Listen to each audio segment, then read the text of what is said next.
Em 72, eu era muito pequeno e eu me lembro que a gente assistiu um jogo que tinha sido 6-0 Botafogo. E aquilo estava atravessado na garganta da gente. Eu era pequeno, eu não tinha ido no Maracanã, mas eu ouvia no rádio, na cozinha. Meu pai estava no Maracanã e eu ia correndo para a cozinha e era gol. Aí eu falava, gol do Flamengo, e não era. Era gol do Botafogo. O 6-0 que nós levamos foi terrível. Gol de letra do Jairzinho aquilo doeu muito. Né? Foi linda a atuação deles lá para os botafoguenses. Para mim foi um desastre total. Pô, chorei pra caramba, cara. Aquele último gol de Jairzinho, ele praticamente passa por cima da nossa defesa. O Flamengo levou de 6-0 do Botafogo e eles chutaram 6 bolas em gols. 6. As 6 entraram, não deu nada certo. A minha geração, a geração Zico, apanhou muito dos botafoguenses, muito. Eles entravam no jogo sabendo que iam ganhar de 3-4-0. Eu vou te falar uma lance. 68, se não me engano, o Flamengo e o Botafogo estavam disputando o Papau Carioca. E o Botafogo perdeu um jogo para um time qualquer e o Flamengo foi 3 pontos na frente. Se ganha do Bom Sucesso no Maracanã, era campeão. Todo mundo achava que era moleza, o Botafogo foi excursionar em Cuiabá, ou um lugar desse, porque achava que o Flamengo seria campeão ganhando do Bom Sucesso. Perdemos de 2-0 no Maracanã, lotado. Teria um jogo seguinte contra o Botafogo, um desempate. Eles voltaram da excursão e no aeroporto, o Manga, ou se não me engano foi o Manga, ou o Carlos Roberto, vamos ganhar de 4-0 e ganhar de 4-1. Aquilo doeu muito. Eu estava na geral, eu saí com 5-0 o Botafogo, não vi o sexto dele, eu saí em pranto, chorando, envergonhado. E eu me lembro que eu morava no Engenho de Dentro, e eu fui do Maracanã ao Engenho de Dentro a pé, porque eu não consegui pegar ônibus. Chorar, sabe, de vergonha. E quando eu cheguei em casa, aí minha mãe falou, perdeu de 6-0, meu filho. 6? Porque ela me falou, eu falei, porra! Então aquele jogo ficou carregado, né? Tinha sempre aquela faixa, eles levavam uma faixazinha, aquela faixazinha de tanto tempo que já tinha sido, já estava uma faixazinha velha, nós gostamos de vocês. Então aquela faixazinha já estava incomodando, né? E durante anos, tinha o jogo Flamengo, Botafogo, a faixa estava lá. Porque a gente era sacaneado demais. Aquela faixa perdurou ali anos e a gente olhava aquilo com uma raiva. Quando o Flamengo perdeu de 6-0 do Botafogo, eu achei que o mundo tinha acabado naquele dia. E o mundo não teria sequência. Né? Mas ele teve. E o meu dia chegou. Eu dentro de leite ainda fiz a Maracanã lá, e aí eu entrei fazer a preliminar jogando 15 minutinhos, né? E tinha feito uma aposta com o meu amigo Sidney, né? Deus que tem um bom lugar aqui da Cruzada, né? Ele é botafoguense, sou flamenguista, né? Eu perdi, eu tive que pagar para ele um angu baiano, que tinha uma baiana aqui na Cruzada que vendia aquelas cocadinhas, caramba, aquele negócio doce todinho, né? Aí eu paguei o angu baiano e falei para ele assim, ó, o dia que eu for jogador do Flamengo profissional, eu vou descontar esse 6-0. Aí chegou esse dia de 6-0 lá, caramba.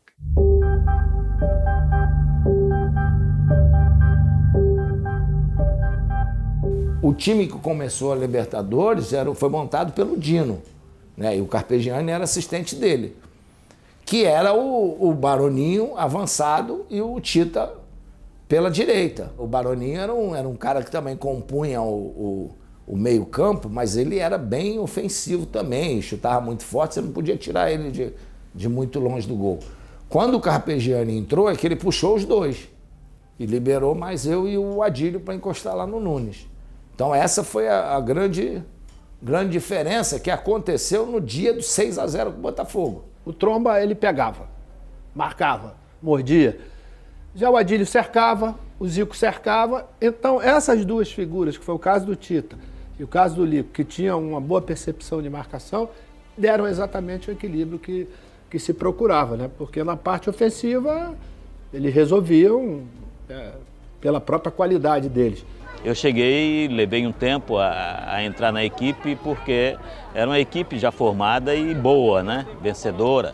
Em Santa Catarina eu joguei em várias posições, de ponta direita, de meia direita, que era a posição que eu mais gostava de jogar e por isso eu vim para o Flamengo, do Joinville na época. Mas eu chegando aqui eu percebi que dificilmente qualquer jogador que viesse, ele iria entrar na equipe onde tinha Andrade, Carpegiani, que jogava ainda na época, Adílio e Zico. O Coutinho trouxe ele com a ideia de que quando o Zico cansasse, quando o Zico levantasse a mão, pedir para sair, o Zico ia entrar no seu lugar para dar um descanso para o Zico. Só que o Zico é muito fome. O Zico não ia sair nunca. Consequentemente, ia jogar em outra posição, porque o Zico queria jogar, o Zico adorava jogar. O Zico não ficava fora nunca. Então eu procurei um espaço jogando pelos lados, que foram as duas posições que eu também joguei e fui campeão no Joinville, jogando na ponta direita, ora na ponta esquerda, fazendo o quarto homem, né? Então eu tinha essa facilidade. E foi o que facilitou a minha entrada na equipe no jogo contra o Campo Grande, né? Onde a equipe estava perdendo de 1-0 e nós tínhamos que vencer aquele jogo para ir para a final, como fomos com o Vasco da Gama, né? No campeonato estadual. Nesse jogo contra o Campo Grande, eu acabei botando ele com 10. Botei ele como um falso ponta pelo lado direito. E ele, além de dar o passe para o gol, se não me engano, ele fez o gol. Nós viramos o jogo por 2-1, Campo Grande. Por isso que eu não dei minha escalação contra o Botafogo, que eu ia fazer aquilo ali. Conversei com os meus jogadores, preparei bem o Lico e coisa e tal, e aí foi a primeira vez que esse livro, que está consagrado no livro do Flamengo, na história do Flamengo, essa titularidade, foi nesse jogo que nós vencemos por 6-0. Não tem como você mexer em nada. O time estava pronto. Eu saí, entrou o Lico ali, que é um craque. Então ele nem tinha, não dava nem para fazer pré-eleição, cara. Falar o quê desses caras? Falar o quê pro Zico? Ó, faz isso aqui, não tem como. Se ele tá dando a pressão, o Zico fala, acho que não é isso não, já complicou tua vida. Eu acho que é pro outro lado, aí olha aí. Então, cara, ele foi extremamente inteligente, não dava como você mudar uma coisa que tá dando muito certo. E deu muito certo. Por muitos anos, né? Na Bolívia, o Lico entrou no lugar do Baroninho, aí a gente virou o jogo e tal, o Carpegiani, pô, eu acho que esse time aqui vai ser que eu vou botar. Eu até sacaneava ele, porque eu tô vendo que no dia do domingo do Botafogo, ele tá me rodeando muito, né? Aí eu falei, esse cara quer falar alguma coisa comigo. Aí eu tava vendo que ele tava querendo botar o Lico, mas queria um aval, sabe? Aí virou, pô, não, eu tô com isso aqui. Eu falei, pô, tu não tá querendo botar o Lico no time? Não é confiança e tal? Bananinho, nada contra você. Mas, cara, faz o que teu coração manda, cara. Teu treinador é isso, o feeling tem que estar ali. Aí, pô, ele botou o Lico, nós ganhamos de 6-0. Acabou o jogo, eu virei pra ele, ó, nunca mais, eu te dou opinião pra nada. Eu te dei opinião no dia que nós devolvemos os 6-0. Então, agora chega. O Carpegiani tinha o mesmo estilo do Coutinho. A descrição, a forma a postura à beira do campo, o respeito diante do grupo. O Carpegiani tinha muito disso, sim. Eu tive, nessa passagem de júnior para profissional e de efetivação no 11 inicial, duas cartas muito poderosas, não é? Para que eu pudesse me firmar e ter oportunidade de jogar, que foi o aval do Júnior e o aval do Zico. Não vou dizer para vocês que eu nunca tive nervoso. Foram um ano, eu nem senti a bola bater nos pés. Quando fui jogar a primeira vez contra o Roberto Dinamite, contra o Vasco da Gama, não dormi a noite toda. Foi fácil para mim entrar naquela equipe porque tinha esses jogadores, né? Era difícil de você entrar, mas era mais fácil de você jogar com eles, né? Eu era um torcedor privilegiado, né? Que eu conseguia assistir jogo ali dentro do campo onde todo mundo gostaria de estar, né? Eu sempre brinquei desta forma porque, na verdade, era isso que acontecia.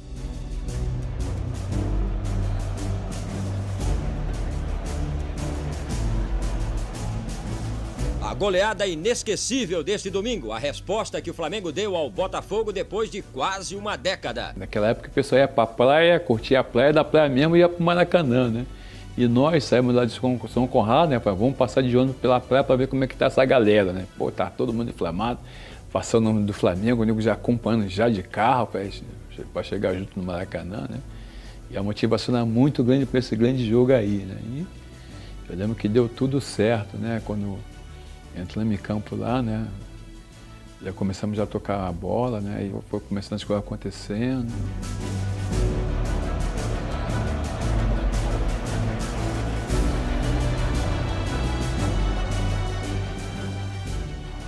Zico bateu direto, ela bateu em cima do Jorge Luiz. De novo o Zico. Gol!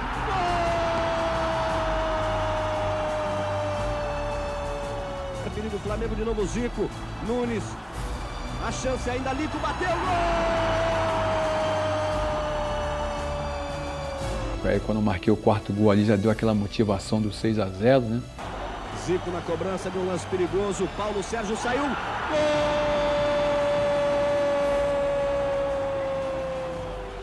4-0 pro Flamengo. A gente não tinha aquela pretensão de começar o jogo, mas vamos ganhar de 6, que é muito difícil você chegar no clássico e fazer 6-0. Mas quando o primeiro tempo virou 4-0, quando nós descemos o vestiário, aí alguém começou, é hoje, é hoje, é hoje. Aí acabou o primeiro tempo, aí chegou no vestiário já todo mundo caladinho assim, todo mundo calado. Caramba, será que vai ser hoje? Será que vai ser hoje, né? Daqui a pouco, quando o Nego olhou, estava 4-0 no primeiro tempo. Então, ou é hoje ou é nunca. Se eu tenho esse time, eu estou ganhando de 4-0 no primeiro tempo, eu não vou fazer 2 no segundo, então é melhor desistir, né? E aí os caras fizeram 5-0, falta 1. Voltamos no segundo tempo, aquela ansiedade de fazer o quinto e o sexto, né? A gente não se perdemos um pouco, a gente não conseguia, sabe, jogar da forma que a gente vinha jogando. E depois, já com 30 minutos, a gente entramos no jogo novamente, né? E começamos a jogar como o Flamengo joga, com paciência, com calma, sem a pressa, que às vezes a pressa te leva aos erros, né? A gente, às vezes, quando estava jogando mal, não estava legal, você estava assim, aí os caras começavam, ó, meu, Mengão. Aí, cara, era outra história. Era outra história. Parece que incendiava a gente lá. Ou a gente ficava esperando eles cantarem pra gente começar a jogar. Adílio. Nunes fechou. Entrou por baixo, Rocha, pênalti. Flamengo em busca do 5º gol. Vai autorizar. Partiu Zico, pé direito, bateu. Gol de Zico! E tem uma bolinha lá que eu fui na linha de fundo, o Zico lançou pra mim, eu cortei o Rocha aqui, eu entrei dentro da área, quando eu estava dentro da área eu só balanguei, toquei assim, o Rocha veio. Pênalti. Aí o Zico foi lá, bateu o 5º gol, aí a torcida todinha começou a flamar, queremos 6, queremos 6, queremos 6, e a gente, não, cuidado pra gente não podemos levar gol, né? Não podemos levar gol, né? O Jairzinho, que nunca jogou no Flamengo,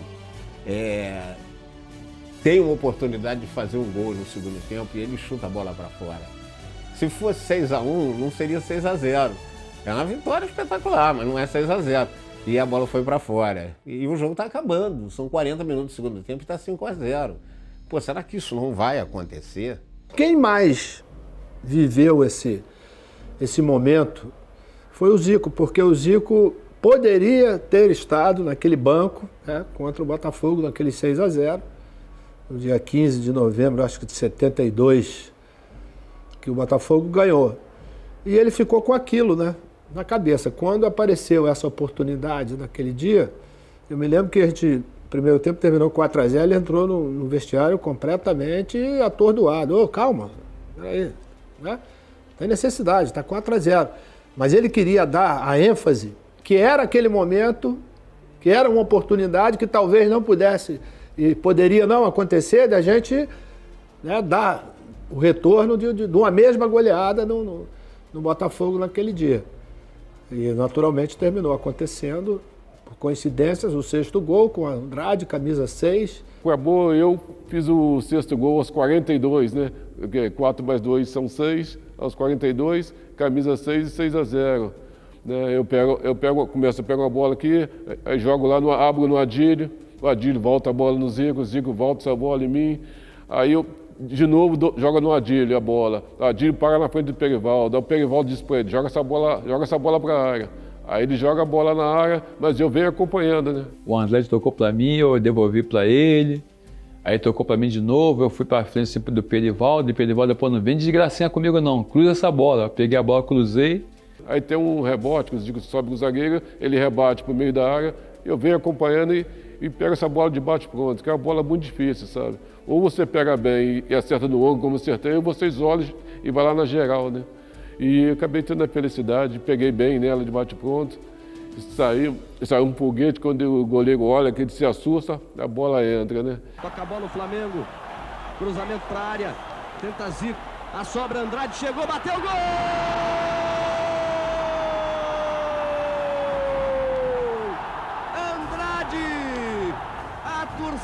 vibra, delira como se tivesse conquistado um título. Quando marcou o sexto do gol, eu falei, caramba, cara. Aí o Perivaldo botou a mão na cabeça e falou, tu mandou cruzar na área, saiu o gol, né? Aí foi aquela alegria total ali, aquela faixa do Botafogo lá, 6x0 pequenininha, que assim, sempre via aquela faixa ali, né? Aí ela começou a sumir ali. Eu acho que o Botafogo pagou pela língua. Quem fala demais acaba sofrendo castigo. E o Botafogo, porque ganhou 2 esse ano, ficou falando aí, cantando em verso e prosa, que era freguês, que é isso, aquilo. Acabou pagando aí. Eu acho que o Galo estava vivendo aquele jogo como talvez fosse a última oportunidade para se devolver aquele 6x0 lá do dia 15 do aniversário do Flamengo, que gerou tantas piadas e sacanagens por parte do adversário. E naquele dia, realmente, depois do jogo, houve uma comemoração como se fosse... acabou. Estamos satisfeitos, principalmente porque a torcida do Flamengo tinha isso atravessado na garganta há muito tempo. Eu acho que ainda mais nessa data que marcou os meus 500 jogos, vou colocar esse resultado na bandeja que eu ganhei. O Zico tem uma história muito forte com o Botafogo. E aquele 6x0 foi assim, para a torcida, para os jogadores, foi um lavar de alma assim, muito grande. Porque quando o pessoal viu que dá para fazer os 6x0, a motivação e a torcida, e aquilo foi tudo dando certo, e foi caminhando, e aquilo foi, na verdade, assim, um título. Foram quase 9 anos com 6x0 presos na garganta. Então, aqueles mesmos garotos que viu o Flamengo perder, fomos nós que descontamos os 3x0. Então, aquilo foi uma coisa maravilhosa que lavou a alma de todos os flamenguistas. Eu, particularmente, fiquei parado. Eu não pulei, eu fiquei parado olhando assim, porque eu digo, porra, é verdade, aconteceu? É verdade, aconteceu. E os caras me sacudiam, pô, tu não vai comemorar? Eu digo, vou, eu tô comemorando. O maior título que eu tive foi o 6x0. Até hoje eu vejo isso, eu vejo esse jogo e choro que nem um maluco. Conseguimos quebrar esse tabu lá do 6x0, né, que foi muito importante para nós. Aquilo estava atravessado na nossa família, na torcida do Flamengo inteira. E é inesquecível, né? E foi uma alegria que meu pai pudesse ter sido presidente do Flamengo quando o Flamengo ganhou de 6x0. E ele fez um quadro na nossa casa, 6x0. E ele dizia assim, Deus quis que eu fosse o presidente do Flamengo nesse dia. Foi um dia muito feliz, um dia que eu não esqueço, né? Ainda encontro com pessoas na rua, a pessoa estava atrás do gol naquele jogo. Quando você vem correndo para chutar aquela bola, porque era uma bola difícil, falei, não chuta aí, não chuta não. Mas quando você chuta e a bola entra, eu joguei meu rádio para cima, joguei tudo, então, sabe? Então foi um ano assim, um ano de 81, foi um ano maravilhoso, um ano inesquecível para aquele grupo. No Rio, uma noite de festa para o futebol de Zico e Maradona. A magia do futebol funcionou mais uma vez. A disposição no pique para o primeiro gol e a camisa rasgada provam isso. Mas Zico tinha boas razões para tamanho empenho. Foi um jogo muito legal, né? Foi muito bom. Eu lembro que a expectativa era muito grande, né? Porque o Maradona era um ídolo de todos nós, né? A gente gostava muito dele. Nós vimos ele começar lá na Argentina, garoto ainda, com o Menotti, né? Bancando ele ali. A gente acompanhamos tudo isso, né? Daquele grande talento, né? E aí, jogar contra o Maradona vai ser bom, né? E aí eu lembro que o Zico até, com cuidado, né? A gente, na concentração, a gente tinha maneira de cada um ficar lá lavando o carro, né? Aí tá eu, o André lavando o carro, o Zico veio, ó, eu te pedi um negócio, marca o Maradona. Pediu o André para marcar o Maradona, né? Que aí o Zico ia fazer a festa dele, né? E aí o André, com esse compromisso, né? Marcava muito bem mesmo, sem fazer falta, né? Sem fazer falta, marcava, né? E esse grande jogo lá, né, quem só vencedor foi o Flamengo e o Zico deitou, rolou, porque o Maradona, o André tomou conta dele direitinho. Um jogo como esse, um jogo de casa cheia, quem é que não tem vontade de jogar? Isso tá tão raro no futebol hoje, jogos internacionais, jogos com o público aí presente, então eu acho que todo mundo gostou de jogar um jogo desse, e gosta. Eu, pelo menos, adoro jogar de casa cheia. E aí o Maradona perguntou pro Zico, pô, quem é esse cara aí que tá me marcando? Pô, o cara não me faz falta e conseguiu me marcar, né? Eu falei, mas ele joga assim, ele é muito técnico, ele não precisa bater, não, só que não deixou de jogar, né? Então, foi um jogo bacana, bonito pela despedida, estádio lotado, E uma vitória importante para nós, né? Porque era um Boca Júnior, né? Contente está a torcida do Flamengo, 2-0 no Boca, 2 gols de Zico. O primeiro, na conclusão rápida depois do passe de Nunes. Flamengo 1-0.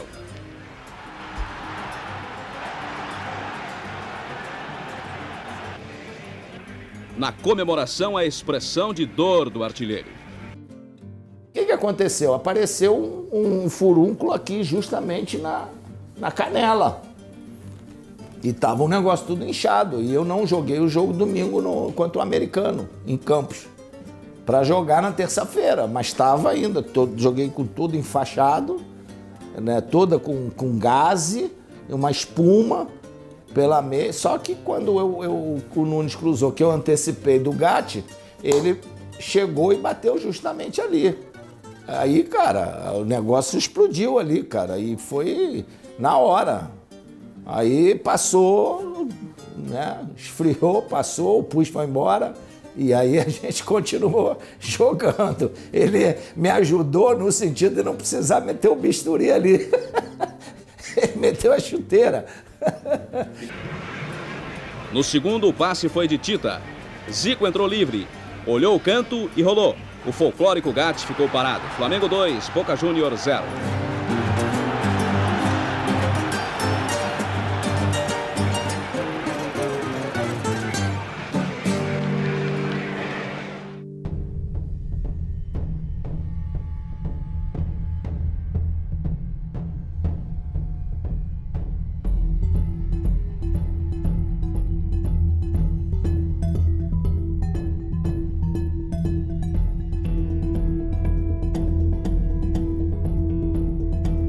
Dezenas de torcedores do Flamengo velam o corpo do ex-técnico Cláudio Coutinho na sede do clube no Morro da Viúva.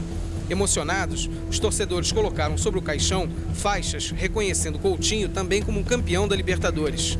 Pela manhã, enquanto a esposa e o filho de Coutinho, Regina e Paulo César, foram descansar, coube à mãe do ex-técnico, Dona Ilka, receber os pêsames dos amigos mais chegados.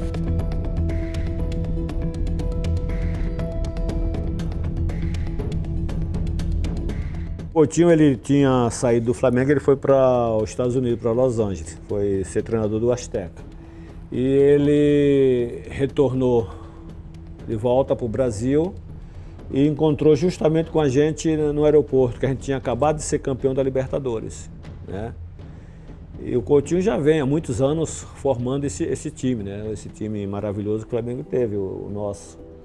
E ele chegou no aeroporto, entrevistaram ele, ele falou que tinha preparado esse time para ser campeão do mundo. Só que ele viu a gente ser campeão da Libertadores, mas não viu a gente ser campeão do mundo. Eu estava com ele, né? Naquela fatídica sexta-feira, que ele me chamou, eu treinei de manhã, ele perguntou, passa lá no Marimbás, que era o clube que ele jogava vôlei na praia ali, e depois tinha sempre um almoço ali, passa lá.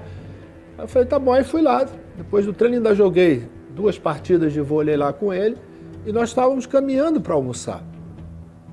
Aí apareceu um amigo dele, tinham 10 meses que ele não mergulhava, ele estava em Los Angeles, né, aquela água gelada de lá, não tinha condição. E o amigo chamou ele não quis dizer não, e me perguntou, ó, a gente estava debaixo da ducha, debaixo, acabando a ducha. Ele falou, pô, tu me espera aqui? Eu falei, capitão, eu tô de bobeira, não tenho mais nada o que fazer, eu espero. Estou esperando até hoje, né, infelizmente, foi quando ele saiu para aquela fatídica pesca ali, que ia trazer o peixe para nós comermos ali. Então, você acreditar, eu que estava presente, tá? Foi muito difícil para mim, entendeu? Eu só fui cair na real quando eu vi o jornal do outro dia, quando começou a falar exatamente da morte dele. Então, nós desabamos todos, né? Porque ele foi talvez o grande pilar, vamos dizer, de tudo aquilo que aconteceu. Eu estava chegando da viagem, acho que da conquista do título, se eu não me engano. O Coutinho estava no aeroporto esperando. E eu me lembro que o Coutinho chegou assim, garotinho, eu quero conversar com você. A TV da Venezuela me convidou para ser comentarista na Copa do Mundo. Quero trocar umas figurinhas com você. E ele morreu naquela semana. A gente estava na concentração, a gente não estava sabendo de nada. A gente só viu o Júnior chorando na concentração, porque o Júnior estava nessa pescaria com ele, né? E o Júnior ficou esperando, ele mergulhou Mergulhou e não voltou mais. O Júnior ficou esperando, o Júnior caiu em desespero, mas a gente não sabia, a gente só foi saber na concentração à noite. Quando o Júnior estava chorando, que a imprensa começou a anunciar. Aí foi aquele choro de todo mundo, né? Porque a gente sabia o cara que a gente conhecia, essa pessoa maravilhosa, que até hoje eu tenho um bom relacionamento com os filhos, né? Com o Cascão e com a Cláudia. Pra gente nos refazer foi difícil. Eu era uma pessoa que todo mundo gostava, uma pessoa, sabe, tranquila, respeitador também, conversava muito com os jogadores, dava conselhos, sabe, né? O jogador que queria investir em carro, não sei o que, ele falou, meu filho, primeiro compra teu apartamento, investe no teu apartamento primeiro. Então ele era uma pessoa assim também, sabe? Que sempre estava conversando, sempre aberto para o diálogo. O Coutinho foi assim, uma pessoa que me ajudou muito dentro do Flamengo, me orientava muito, conversava muito comigo. E quando me disseram que, olha, o Coutinho morreu, a gávea estava vazia, e eu perguntei, mas ele morreu de quê, cara? Ah, ele morreu afogado. Falando, não é possível. Um cara que está ali fazendo mergulho e tal, morrer afogado, quer dizer, claro que de repente você vem na cabeça a pessoa que faz mergulho morrer afogado, mas assim, a situação que foi,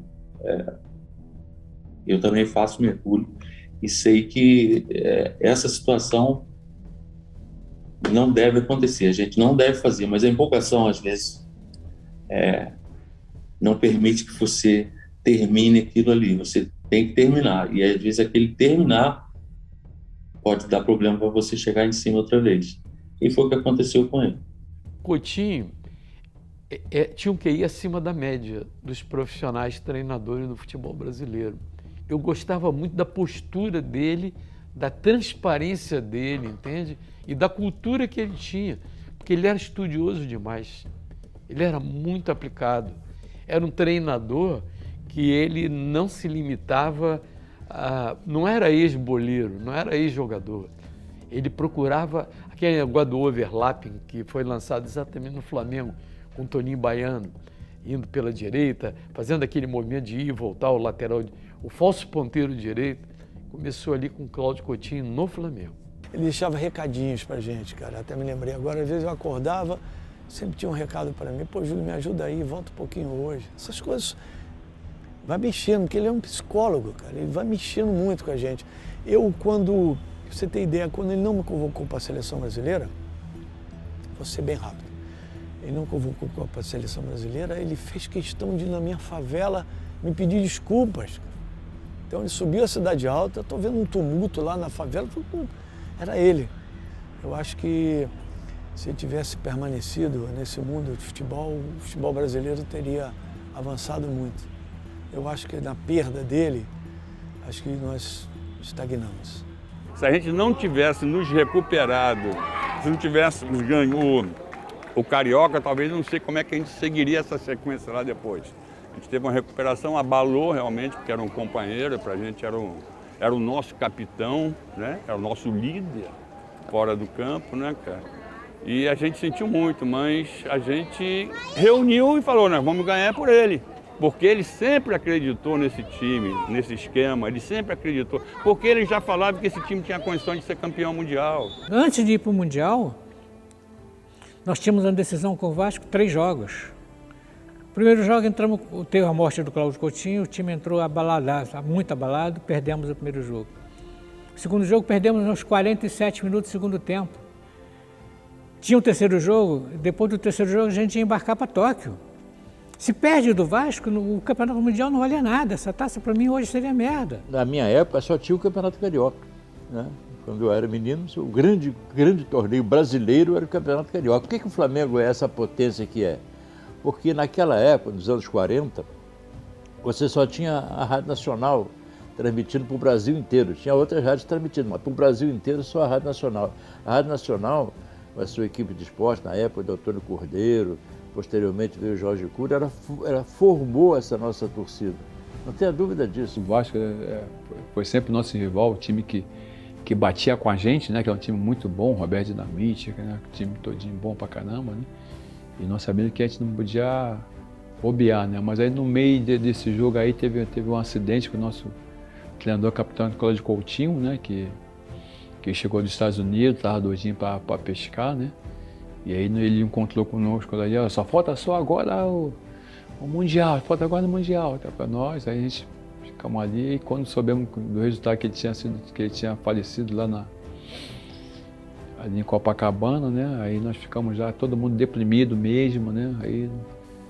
Aí tentamos fazer um grande jogo contra o Vasco. O Vasco, eu lembro que até choveu um pouquinho esses 2 dias aí. O Vasco gostava desse campo, é muito pesado, né? A gente gostava do campo muito seco, né? Então dificultou bastante o nosso time, mas aí perdemos esses 2 jogos pro Vasco, né? E nós jogamos aquelas finais totalmente, eu acho que emocionalmente desequilibrados. Depois dos 2 jogos, né, do domingo e na quarta-feira, já uma semana passada, eu acho que as coisas caíram na normalidade. Então o que a gente viu depois foi um terceiro jogo onde a gente sobrou no jogo. Nós estávamos emocionalmente, não digo sem nenhum desmerecimento as vitórias do Vasco, mas nós emocionalmente sem condição nenhuma. Servia 0-0 no primeiro jogo, perdemos 1-0. Servia 0-0 no segundo jogo, perdemos 1-0. Nós, no final do jogo, faltava 2, 3 minutos, campo alagado, Maracanã, deram um chutão, a bola parou na entrada da área. A bola parou, deram o balão, o goleiro, o Raul estava esperando para sair na bola. A bola parou. Ela quicou, deu um kick e parou. E aí o Humberto Dinamite acreditou, veio, fez o gol. Mas aí quando chegou no domingo lá, a gente já com aquela responsabilidade da nossa caminhada, né? O sol abriu, vai ser, hoje é nosso dia, né? É nosso dia. Aí foi o Maracanã, aquele jogão contra o Vasco. Eu lembro que o primeiro gol saiu até de uma coisa que acontece, que o papai do céu que manda fazer, né? Que o Lico cobrou um corner, né? Aí a bola sobrou para mim assim fora da área, eu bati pro gol mesmo, a bola deu aquela curva, voltou pro Lico lá na ponta, né? Aí o Lico pegou aqui, bateu no gol, bateu em alguém ali, eu fui no rebote, fiz o primeiro gol, 1-0 a torcida começou a inflamar. Né? E aí eu chegou na bola assim, que a gente tabelando no meio de campo, o Zico pegou a bola, tocou pro Júnior veio em velocidade, né? Mazzaropi saiu, estourou com o Mazzaropi, aí o Nunes veio, jogou por cima do Mazzaropi, segundo gol, 2-0, né? Aí começou, né? Aí começou, tá aqui no todinho. E aí a gente conseguiu marcar um golzinho lá no finalzinho, aí esse era de costume ali no Maracanã, o pessoal que estava na geral pular para dentro do campo, né? Esse dia pulou alguém lá, nominado como ladrilheiro, né? Aí o torcedor. 39 minutos. O capitão manda deixar. Não quer violência com o torcedor. O Flamengo tem uma falta a seu favor e o torcedor, o Roberto, vai tirando o torcedor do Flamengo de campo. Os caras na geral, cheio de manguaça, um cara subiu, o ladrilheiro subiu, invadiu o gramado, levou por umas porradas. Agora foi preso. Contrariando a ordem do capitão, inclusive que não querer. Foi agredido pelo Ivan. Pelo Gilberto. Os jogadores do Flamengo tomaram a defesa do torcedor. E o Nunes partiu. Nosso grande ladrilheiro, um centroavante maravilhoso, que entrou, saiu de um túnel lá, dizem que foi do Flamengo, e entrou e parou o jogo, melou que o Vasco estava na pressão, aí eles esfriaram, o Flamengo foi depois e ganhou. Fomos nós que arranjamos ele para subir. Conversa fiada, o cara estava bêbado. Nós saberíamos se tivesse armado alguma coisa. Com calma, vamos acompanhar as imagens. O torcedor é retirado. A coisa fica feia no gramado, porque o Gilberto agrediu o torcedor do Flamengo e o Nunes partiu para cima dele. O torcedor está saindo aqui com os policiais carregando pelo vestiário do Vasco. Já estava já determinado que o Flamengo seria o campeão naquele ano, né? Eu tô calmo. Agora, porra, a gente não pode deixar um palhaço daquele como o Mazzaropi chegar e dar... ele e o lateral esquerdo dá um chute no torcedor. Então a gente tem que agir, a gente tem que tomar providência pelo torcedor do nosso time. Futebol é para você sacanear o outro, cara. Eu acho que não tem lugar nenhum do que essa palavra sirva tanto quanto o futebol. Né? E você ganhar dos caras, do Vasco, com um gol que o ladrilheiro tava lá e não deixou os caras... Pô, foi bom demais ganhar dos caras. Pelo amor de Deus. Ganhar do Vasco assim, não foi roubado, mas foi atrapalhado. É bom demais, é bom sacanear os caras. É bom. Tiro de meta para Raul. 2 Flamengo, 1 Vasco. Final de partida! Final de jogo, final de campeonato. 2 para o Flamengo, 1 para o Vasco. O Flamengo é campeão carioca de 1981. Ao fundo, o hino do Flamengo. Aí eles falam que eles podiam empatar, podia empatar ou nós podíamos ter feito o terceiro, né?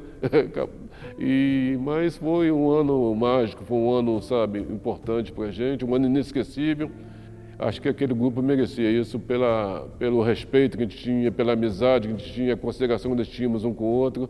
Eu acho que a gente merecia tudo que nós passamos, sabe?